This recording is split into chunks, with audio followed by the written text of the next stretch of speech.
Coming down to our beer tasting with Double Barreled. It's nice to meet old faces and new people as well.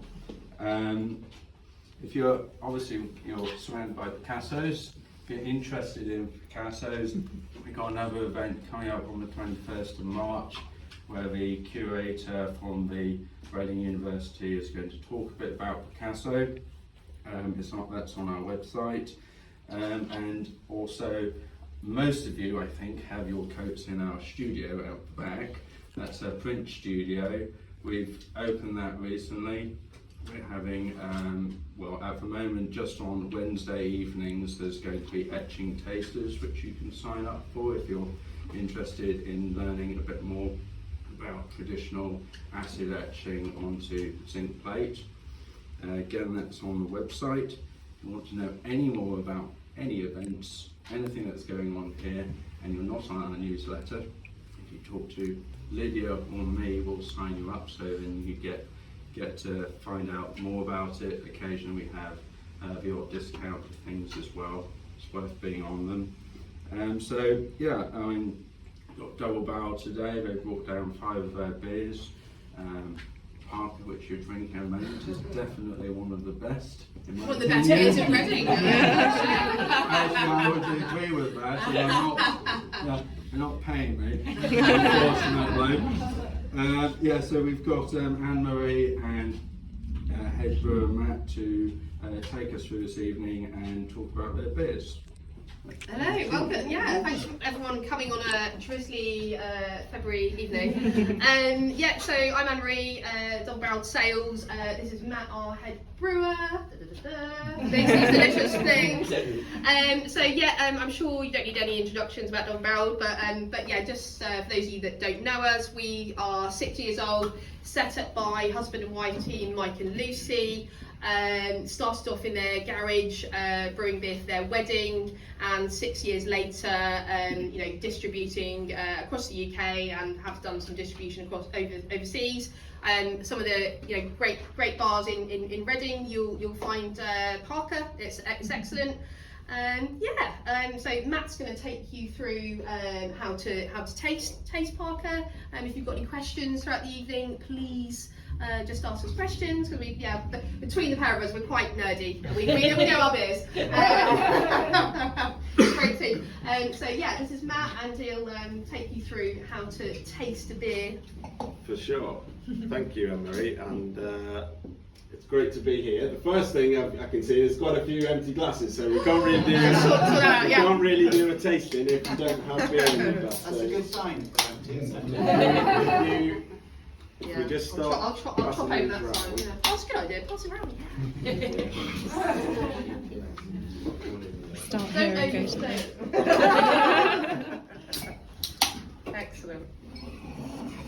Go. That way. It's Friday. We're here to have a little drink, chill out, unwind. Don't be shy. Don't be shy with the beer.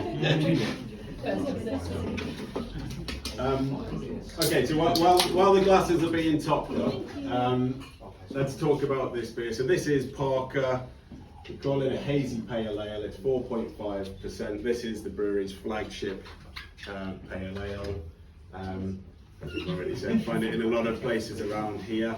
If everybody's ready, what we'll start with is a brief kind of demonstration of kind of how to taste the beer, what to actually look for. Okay, so if everyone's got their glass, first thing I want you to do, hold it by the stem and give the beer a swirl, like so. Mine's a little flat because I've been nursing this glass for quite a little while. And then if you hold the glass up to the light, you can make an assessment on the colour, the clarity, the amount of foam you have in the glass, and the colour of the foam, etc. And what we'll do, if we try and kind of remember each beer as we go through the evening, then we'll kind of reference the other beers as we look at the other ones. So what we'll be looking for is the kind of differences and similarities between the different beers. So why is it hazy? Well, straight in with the, with the technical questions. We'll come back to that one. There's the short answer is a combination of things. The long things and stuff. But we certainly can answer that question. So if we give it another swirl, so the first thing we want to do after doing the visual assessment is get your nose right in the glass. Take a nice big deep breath. Get all the aroma into your nose, and do that a couple of times as swirl. Putting your hand over does help actually. Yeah, put your hand over. It really channels the aromas into your nose. Now, when we smell and taste the beer, obviously there'll be particular flavour and aroma areas that should come out. But the reality is people's sensitivities to different flavours, different aromas is actually very different. So there's not really a right and wrong answer to a certain degree. If you say this one, smells like burnt toast, I'd be worried. But it would be great to get a bit of interaction going on, so please don't be shy about shouting out what flavours, what aromas you're getting. Obviously we can kind of guide you and help you with that, but don't be put off if somebody says they're getting a lot of one flavour and you can't get it.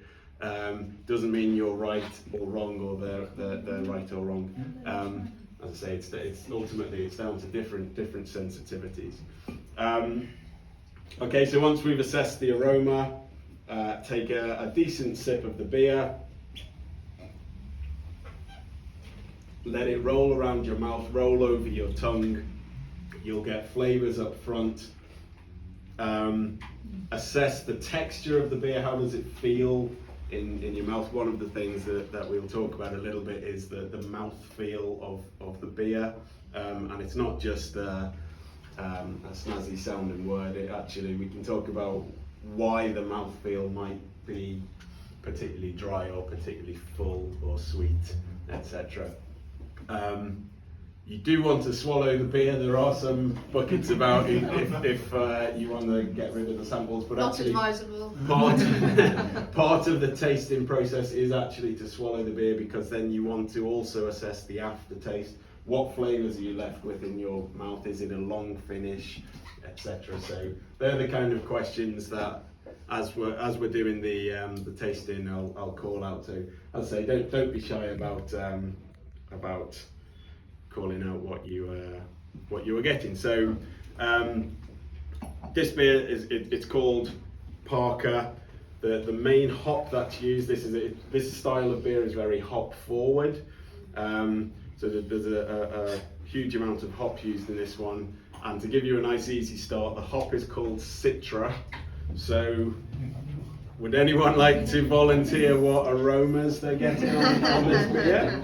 And you didn't even Citrus, very good. And you didn't even taste it. And sorry, what the other thing I should have said, and it's a good example actually. Citrus is definitely right. Once you've got to citrus, try narrowing it down to the kind of next level, because you go, it's fruity, for sure. Does everyone agree it's quite a fruity aroma, quite a fruity taste? And then, well, what type of fruit? Is it a stone fruit? Is it a berry? Is it a citrus fruit, etc.? And then once we've said, oh, we're definitely picking up citrus flavours, okay, which particular fruits are we getting? I get quite a lot of lemon and orange on this one in particular, but as I say, I heard somebody call out grapefruit for sure. Peach. Yeah. Peach. So there we go. There's a slightly different flavour there. It's not a particularly citrus flavour, but peach for sure is in there. On the taste, is anyone finding that they're tasting quite different flavours to what they're smelling? There's one particular aspect of the taste. I think it's relatively bitter. This beer. So the bitterness is also coming from the hops. It's actually a combination of a couple of American hops that are added late in the boil process that gives this mild bitter flavour. It's not a particularly bitter beer. But I there think is the there bitterness is builds up though once the bitterness builds as you drink it, it keeps. and you yeah, should builds up. find I think on the aftertaste it's got quite a bitter aftertaste. Now that's good for us because a bitter aftertaste means by the time you finished your pint you go, Another I one. want another one, please. So we want to keep the finish. If that's the style of beer we'll go in, as I say, it's a 4.5% beer. So this really should be a beer that isn't too overwhelming. It's not too bitter, too sweet, too full, anything like that. It should be a beer that you do want to go back for another glass of when you finished. So. Any other comments? What do people think? Do we like it? That's great. Excellent. It tastes like white noise. Tastes like white noise. Right. Let's write that down for Mark. As in like comforting. Well, yeah, but it's sort of like completely level across like all the parts of the mouth and all the Nice, ways it can okay. taste. It's like it's completely level across all of them all at the same time. Harmonious. Well, actually, all the frequencies you're saying. Yeah. So it's like a really flat response. Yeah, Flat a, is a often very a- well balanced a bit. really level response. That's There is a little bit more left, so if you're still thirsty. That's an empty. Lovely, thanks Lydia. This one's a. I wouldn't worry about those. Yeah.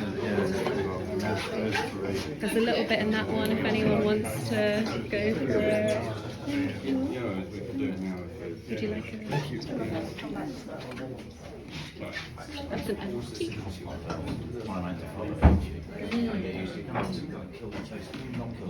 There's more in those ones. I also find with this beer when